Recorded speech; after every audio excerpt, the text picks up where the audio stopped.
I understand that you're a busy academic practicing clinician. Can you please tell me how collaborating with WISER was helpful to you? Sure.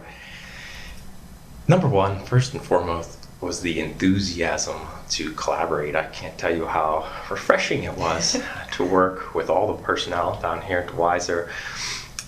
The positive attitude and the can-do approach to everything was overwhelmingly apparent, and it really energized the project.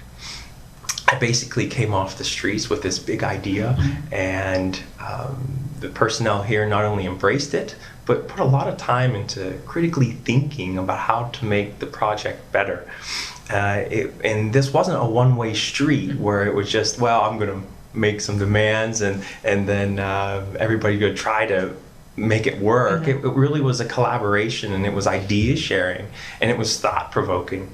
And I am ever grateful for the personnel here, for their willingness to collaborate, their willingness to share their expertise, and their positive outlook on the entire course and the entire project. So that, to me, that was first and foremost. Number two was time management. The personnel here helped me keep the design and the organization of the course on track, which was a huge help and a big aid.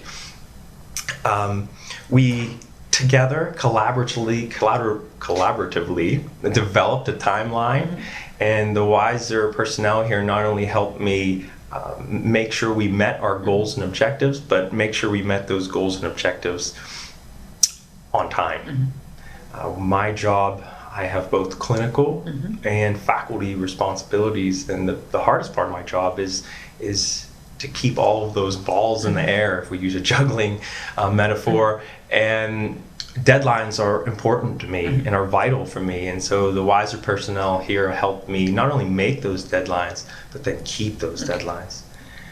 And then the third point I'd like to make is the expertise. First, from a technical support standpoint, I had access to the technical support personnel at all times, and so I would present my vision or my hope, and they would work with me to develop solutions, and then we would test those solutions together. And I like that the best. We would test those solutions together to find what was going to be best and to make a plan. Outside of the technical support is also the course development. The WISER folks down here have a lot of experience in what can be done and what cannot be done in their courses here at WISER, and I leaned on that expertise. Additionally, personnel here immerse themselves into the course, and they really made it a point to truly understand the goals and the objectives, the delivery and the assessments of the course, and then we're able to truly help move the course forward. And so, like I mentioned before, it wasn't a one-way street. There was a lot of collaboration, but it was because of the personnel here were interested and really immersed themselves into wanting to make it better and wanting to help with the design, the development, and the organization of it. Great. I'm glad we could help.